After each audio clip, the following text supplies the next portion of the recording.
Hello everyone, my name is Mrs. Dornbusch. I will be teaching keyboarding for grades 3, 4, and 5. I come to the classroom so you do not need to come to me. Therefore, I don't have a classroom to really show you. In 3rd grade, we will be learning the correct way to keyboard with the proper techniques and fingering. In 4th grade, we will refine those techniques so that we can get faster and have fewer mistakes.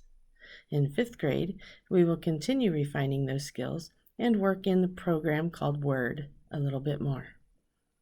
Just to give you an idea of what I look like with a mask,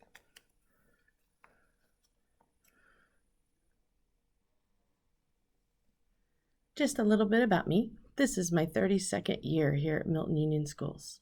That's a long time. I've been in all 3 buildings at some point in my time. I have 2 grown daughters, one who works at the hospital in Troy in the cafeteria, and one who is a nurse at Miami Valley Hospital.